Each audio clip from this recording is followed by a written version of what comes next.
Pido ayuda económica para seguir las construcciones de los conventos de las madres. Invito a las muchachas a que ingresen a esta congregación, a que se preparen en la vida cristiana, la vida religiosa, la vida consagrada y en los estudios, para que puedan cambiar el mundo.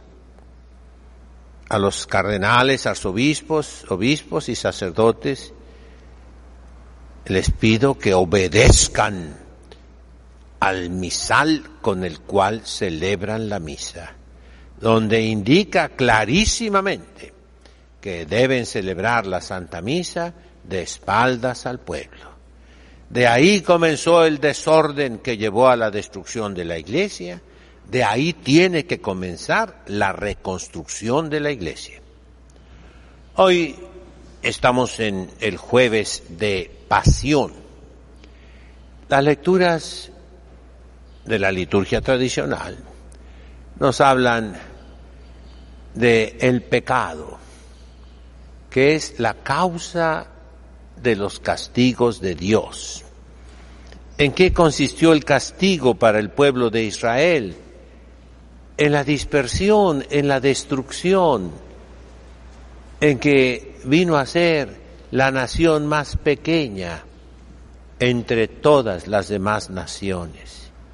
Y el día de hoy, ¿cuántos católicos, practicantes quedan en el mundo?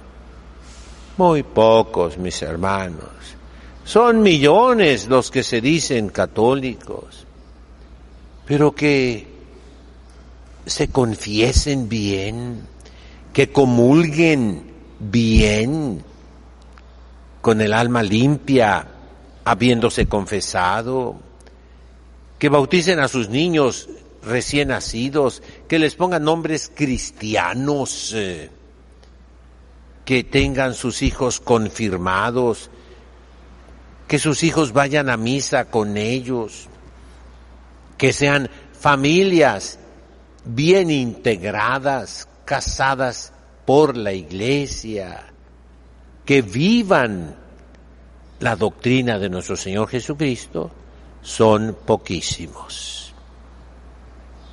Entre millones y millones de personas, a veces no se encuentran sino unas cuantas personas o familias que podemos decir son buenas personas, son buenos cristianos. El Papa Benedicto, en su viaje a Cuba, habló con los jefes comunistas y les dijo que se ocupan hombres honestos. El día de hoy, tomando los salmos, que dicen, ¿dónde están? No se encuentra ni uno siquiera. Por donde quiera, mis hermanos, vemos el pecado en los niños. Hay marchas de niños inoculados ya con el veneno del transexualismo, que quieren cambiar su sexo. Parece algo nada más psicológico, pero no, es algo moral, que conlleva, que comporta, que incluye vicios sexuales, pecados sexuales contra la naturaleza en los niños. Todo eso inducido, mandado, obligado por gobiernos y gobiernos y gobiernos en casi todos los países de la tierra. Vemos la juventud alimentada con vicios. ¿En cuántos países se forza la droga en la juventud? para hacerlos dóciles, instrumentos maleables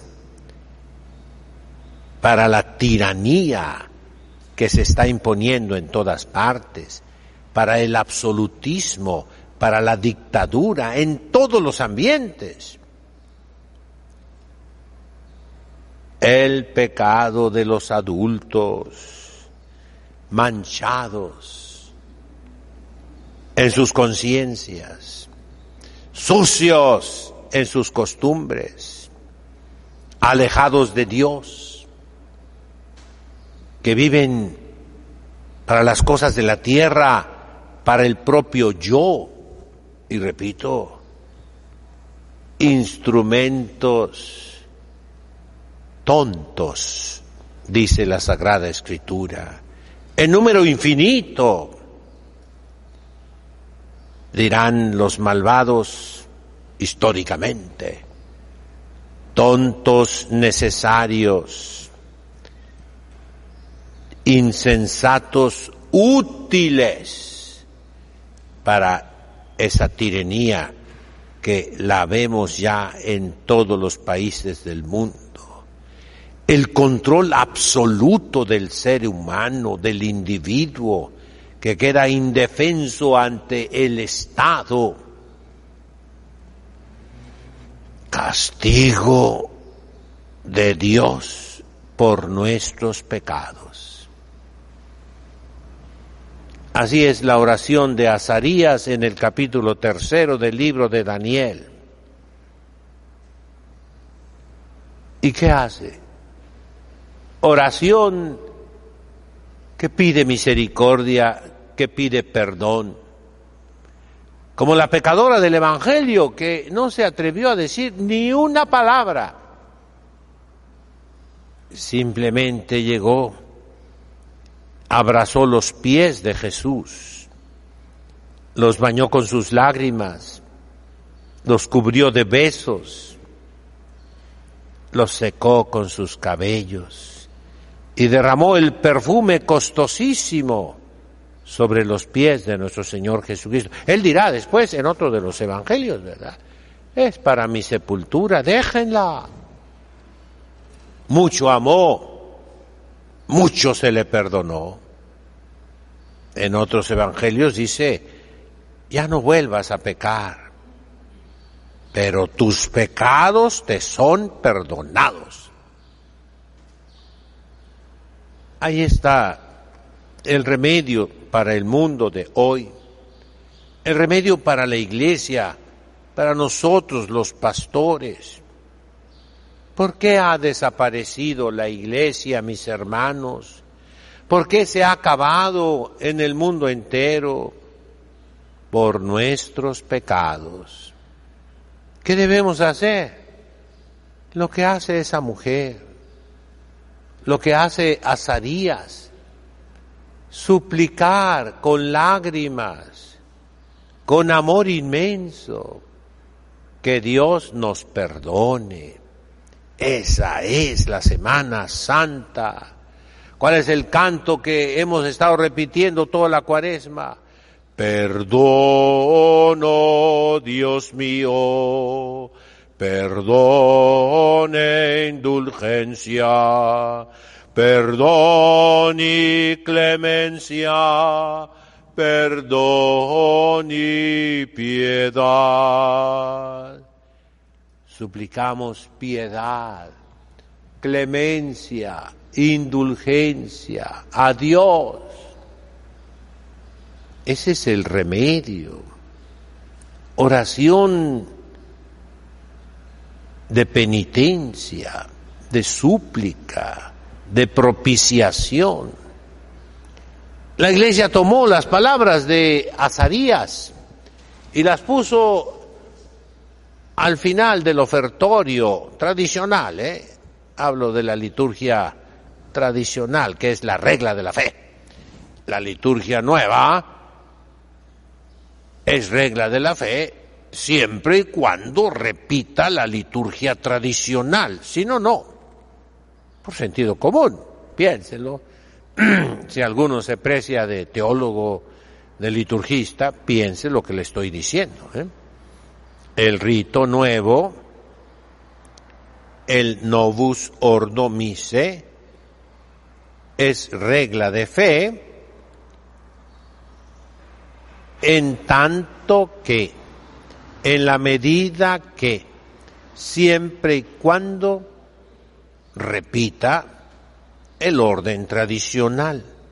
Porque la regla de fe tiene que ser lo que en teología, espero que alguien medio entienda lo que digo, quod ubique, quod semper, quod ab omnibus, vamos a ponerlo en lengua vulgar, lo que en todas partes, lo que siempre, lo que de parte de todos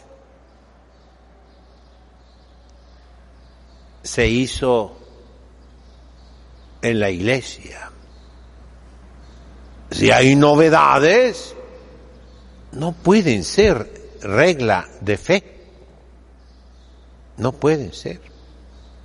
El Papa Francisco, repito y repito, no se atrevió a incluir allí las nuevas plegarias eucarísticas. Lo hace en un sentido muy amplio, pero ya en sentido preciso, no. Son válidas, nadie discute eso. Son materia y forma del santo sacramento de la Eucaristía, nadie discute eso. Pero regula fidei lo serían únicamente si siempre, si de parte de todos, si en todas partes se hubieran utilizado. Ahí está un reto, un desafío para los llamados liturgistas y teólogos. La liturgia, mis hermanos, tiene que venir de esa oración de Azarías, que está en el ofertorio y que el sacerdote en el rito tradicional pronuncia, y está en estas tablas que se usan en los altares tradicionales. Se llaman las sacras en castellano. Son 3. Esta va en el centro. Del lado del Evangelio tiene el Evangelio de San Juan, el primer capítulo. Y del lado opuesto, que es el de la epístola, tienen la bendición del agua para mezclarla con el vino y el lavado de las manos, un salmo. Pero en la central tienen muchas oraciones. Les leo la que fue tomada de la oración de Azarías, capítulo 3, repito, del profeta Daniel. In spiritu humilitatis, en espíritu de humildad, et in ánimo contrito, y con un ánimo arrepentido. Contrito es, se los he explicado, triturado. Un corazón de piedra que fue triturado, que fue molido. Eso es contrito, eso es la contrición. Cuando hacemos el acto de contrición, decimos, por mi culpa, por mi culpa, por mi grande culpa. Y nos damos 3 golpes de pecho. Eso no lo quitó Pablo VI. Significa que el corazón de piedra lo hemos cambiado. Dice, suscipiamur a te, Domine, que seamos recibidos por ti, Señor. Et sic fiat sacrificium nostrum, y de tal manera sea nuestro sacrificio, el sacrificio de la Santa Misa, que no es una cena, que no es una comunión, que no es un encuentro fraternal, que no es una convivencia, no, Señor, es nuestro sacrificio unido al sacrificio de Cristo. Dice, in conspecto tuo odie ut placeat tibi Domine Deus. Que esté delante de ti, en tu mirada, Señor, de tal manera que te complazca, que te agrade. Ánimo, mis hermanos. La liturgia nos acerca a Dios. Seamos honestos, seamos buenos. ¿Cuál es la regla moral? La ley natural inscrita en nuestros corazones, de parte de Dios. La ley que se manifiesta en nuestra razón. Haz el bien, evita el mal. Es la regla fundamental, fundamento, es la base. El día de hoy, yo escucho el clamor de muchachos que quieren casarse y no encuentran una muchacha buena, una muchacha honesta, una joven que pueda ser la compañera fiel de toda la vida. No la hallan. Y lo mismo las muchachas. ¿Dónde encuentran un muchacho honesto? Un muchacho recto, un muchacho buen católico, buen cristiano, decente, para que sea, repito, compañero de toda la vida. No es fácil, mis hermanos, no es fácil. Todo el mundo es bueno. ¿Bueno para qué? Bueno, para nada. ¿Qué nos pide Dios? La perfección. Sed perfectos, como vuestro Padre Celestial es perfecto. ¿Qué nos pide Jesucristo?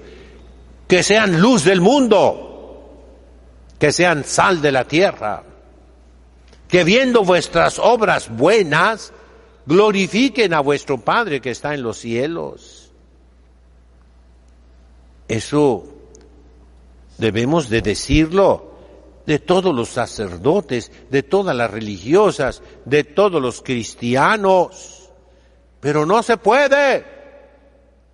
Vemos por un lado, claro que hay muchísimas calumnias y exageraciones, de acuerdo, pero cuántos escándalos de parte de los sacerdotes. No me refiero únicamente a los grandes escándalos, terribles. Me refiero al escándalo de que no es heroico el sacerdote, no es digno de admiración. ¿Por qué no hay vocaciones? Porque los jóvenes no admiran al sacerdote, porque las jovencitas no admiran a la religiosa. El sacerdote es uno cualquiera. La religiosa también es una cualquiera. Perdonen que suene feo, en español suena muy feo eso. No significa que sea una mujer inmoral, no. Es una mujer como cualquier otra mujer. Y no debe ser así. No. El sacerdote no puede ser como cualquier otro hombre. Por ahí hablan de un padre que habla puras malas palabras en el internet. Y es popularísimo, y todo mundo lo escucha. ¿Pero para qué lo escucha? ¿De verdad para acercarse a Dios o para reírse? Yo vi algunas predicaciones de ese padre, y acá en el fondo, yo pensaba, la gente que lo oiga, lo oye con la finalidad de botanear, decimos acá en México. ¿Botanear qué significa? Pues reírse de él, porque no está haciendo lo que debe hacer un sacerdote. no se viste como se debe vestir un sacerdote, no habla como debe hablar un sacerdote. Y así hay miles y miles de sacerdotes y obispos en el mundo entero. No son objeto de admiración.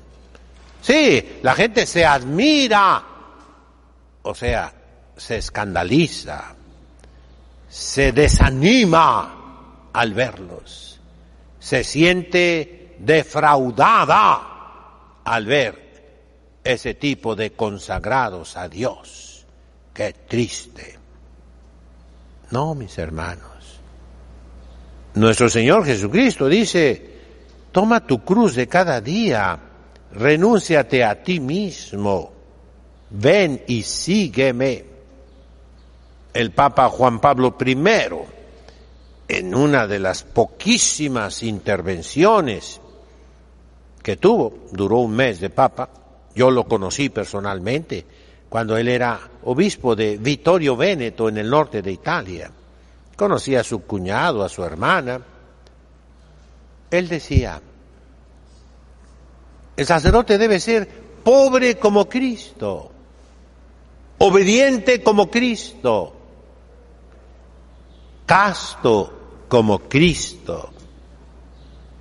Entonces el sacerdote es objeto de admiración, de veneración del pueblo, y muchos seguirán su camino. Lo mismo la religiosa, y lo mismo cada uno de los cristianos. Debe ser digno de ser imitado. Fíjense, nuestro Señor lo dice esa frase. Haced lo que yo hago. San Pablo repite, sed imitadores míos, como yo soy imitador de Cristo. Y el día de hoy,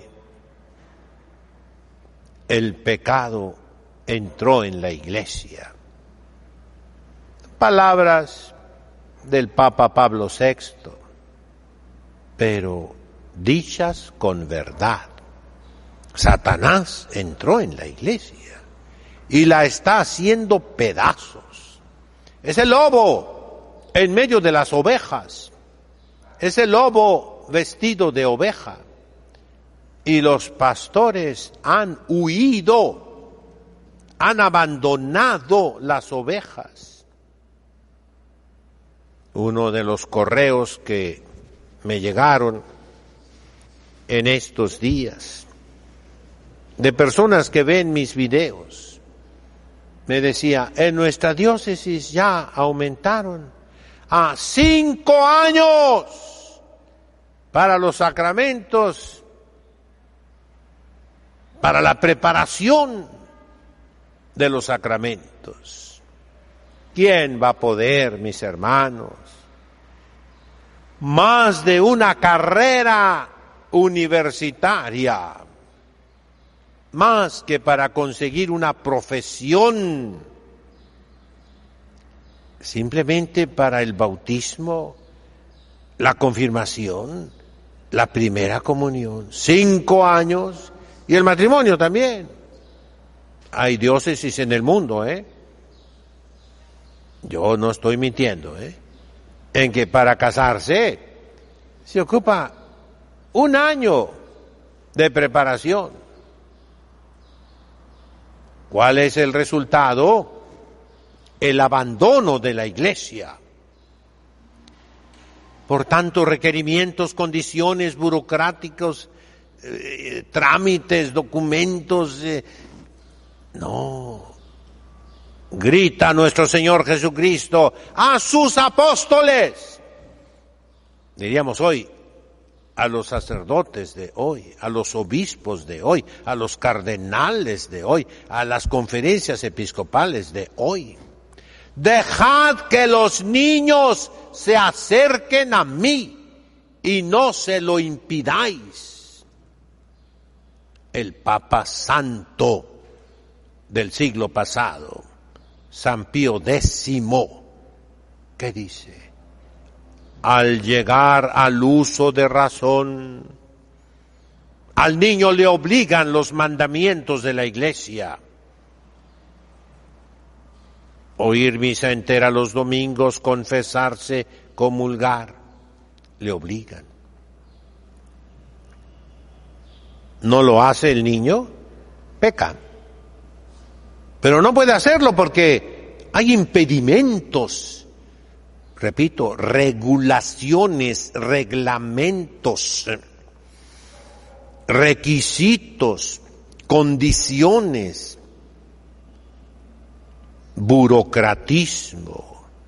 Es lo único que aumentó en la Iglesia después del Concilio Vaticano II. Todo lo demás disminuyó.